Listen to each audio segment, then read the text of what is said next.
Mrbeast, the world's #1 internet celebrity, came to a 10,000-year-old dragon cave. He will give birth in this abyss of 100 meters deep for 7 days. This is a cave that no one has ever challenged before, but it is undeniable that this cave is really magical. There is no time to appreciate the mosses accumulated for thousands of years. They need to leave the cave entrance as soon as possible. If there is a heavy rain, this will be the first place to be flooded. According to previous observations, this cave is covered by rain all year round. So Mrbeast now needs to go deep into the cave to find a suitable place to camp. Under the illumination of the dragon cave, this cave is like an underground palace of nature. The sand under their feet makes a slight rustling sound, as if telling the antiquity of this land. But Mrbeast and his party don't know that this cave will bring them unforgettable memories for a lifetime. At this time, he is still admiring the art carefully carved by Mother Earth. 500 meters away from the cave entrance, they found a high ground. He thinks that this place not only occupies a high point, but also has a flat terrain, which is very suitable for setting up a camp. After determining the camp, they spent 6 hours moving all the supplies to the camp.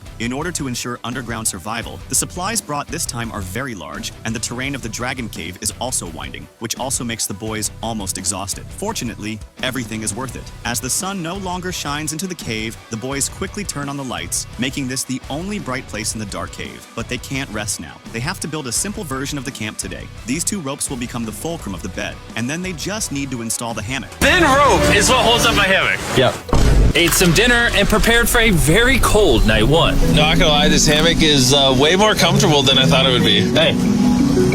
Oh God. Why is my head so big, bro? This part of the cave is 2.5 kilometers deep, and we're basically camping at the entrance. Tomorrow, we have a lot of exploring. The next morning, the cold wind woke everyone up. In fact, the boys almost didn't sleep all night. Water kept dripping on their beds all night, which made them need to clean up the accumulated water at night. So today, they decided to connect all the rainproof cloths together to make a canopy. Oh, right here. Are we serious right now? This is where I just got out of bed. In fact, the cave below their camp is also 12 meters deep. While the beasts were making the canopy, Mike and Carl decided to explore it. Because the road behind was too narrow to follow, this map can show the location of the camp and how far they are from the camp. The process of going down requires all muscles to work at the same time, and the narrowness of the cave is beyond their expectations. But after passing through the narrow area, the bottom will suddenly open up, and here they found the underground river. The temperature of the river water is extremely low, and it seems cold, but fortunately it is summer now. At this time, they don't know that they will really explore this underground river next. When they return to the camp again, other partners have already set up the awning. The new awning can prevent everyone from being tortured by dew at night. In addition, they have moved the fire to a more suitable location. Big. It's warmer. It's cozy. These rocks trap the heat here and block the pee from the rocks above. It's not pee. What do I call it? I don't know, maybe rain or something? It's not rain, it's rock. Baby. Wait, point it up. Do you see clouds? No, you see rocks. It's not rain. Rock pee. Rock pee. Rock pee, fine. New word, shorthand. Stone urine. After another tormenting night, Beast and his group decided to explore the depths of the cave. At this time, they were very excited. The mysterious and unknown cave always aroused the boys' desire to explore. Their goal this time was the deepest part of the cave. The camp was 2.5 kilometers away from the deepest part. It was necessary to be very cautious in this humid cave. As you go deeper, the front becomes narrower. When you pass through these passages that need to be recovered before you can pass, you will find the real fun of cave exploration. Passing through these superior passages, another wide world will appear in front of you. Woo! Oh my God! I can actually see now. This is awesome.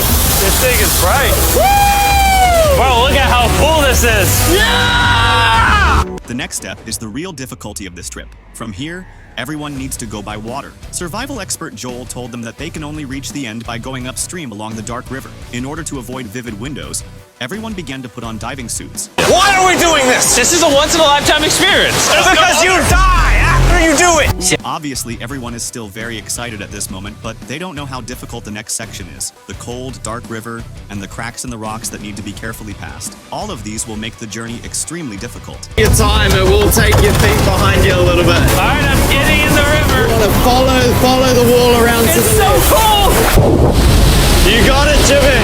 I don't know if I fit. Jimmy, I need you to pull yourself up out of the water. Oh my God. What's crazy about doing this It's so cold. is when you're completely submerged in freezing cold water, gripping onto the rocks becomes incredibly hard. Oh my gosh, that was crazy. Carl, let's Let's go! You got this!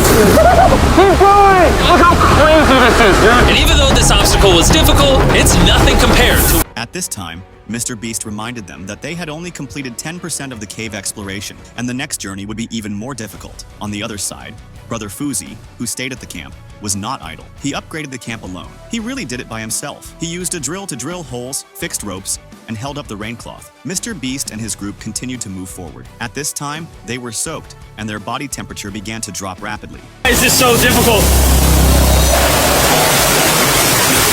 The worst part is, every inch we go this way is an inch we gotta go that way to get back to camp. The road did not become easier after leaving the underground river. The narrow terrain forced them to crawl forward. The dark terrain where they could not lift their heads was really depressing. After climbing for 3 hours, they finally climbed out of the cave. But Joel brought a frustrating news. Because the speed of everyone's movement was too slow, the water level had begun to rise. If they continued to move forward, everyone might be in danger. After all, most of the time was wasted because of filming during the journey. So everyone could only choose to challenge this task another day. Sean, we're back!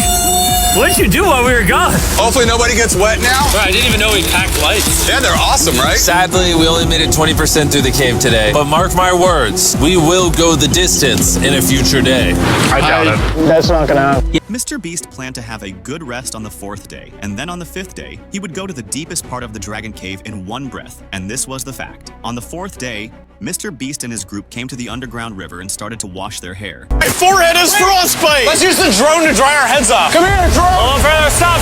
It's actually working. Yeah, it is working. Who needs a hair dryer when you have a drone? Then everyone spent the whole day studying how to move forward quickly. They would learn from the lessons of the last exploration and move forward at the fastest speed next time. In any case, they all hoped to take this opportunity to conquer this cave. We'll need to pass some of those same rapids from yesterday, dive off massive cliffs, and avoid jagged rock.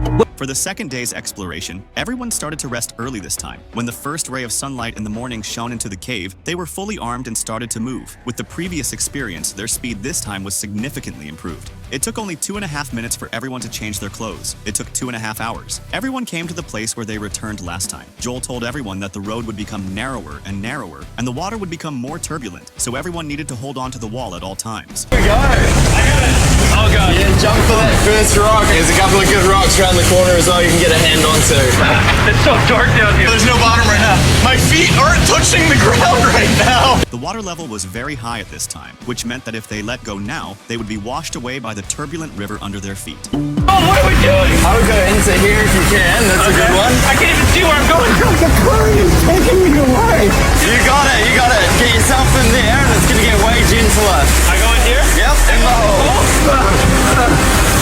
Yeah, well done. Well done. After a painful journey, everyone finally completed half of the progress, but the water level would become bottomless. Facing the huge pit, Joel chose to jump directly. Oh my god. You're crazy. 2, 1.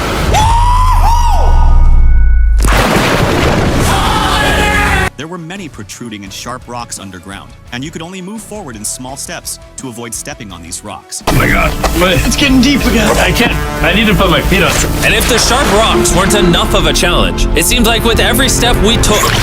Oh, bro, I can't see anything. This is terrifying. The cave became darker, tighter, and ruthless enough that we began to question if we could even get to the finish line. This is exhausting. After consuming almost all of their physical strength, the beasts and their group finally reached the end, and the end of this cave did not disappoint them. It seemed like a dream world here, with countless fireflies shining in the dark. All of the lights you see here are actually created by tiny bioluminescent glowworms. That kind of looks like the Milky Way galaxy.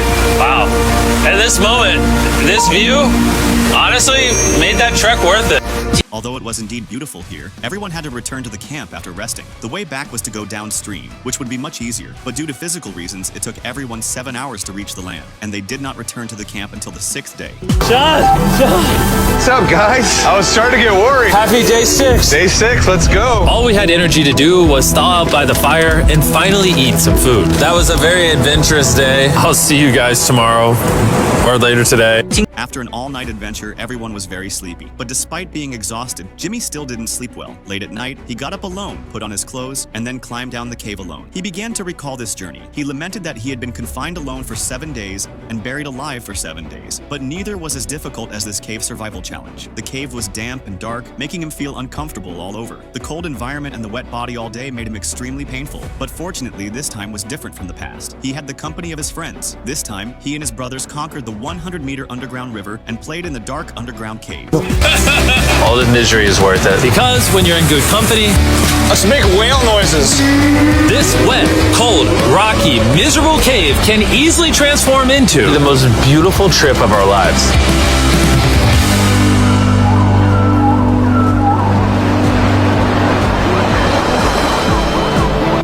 I believe that in their future memories, this will be an unforgettable adventure for them. It is also worth mentioning that in order to express his gratitude to the survival expert Joel, Mrbeast gave Joel $50,000 as a thank you. So the question is, if you have the opportunity, would you choose to go on a cave exploration?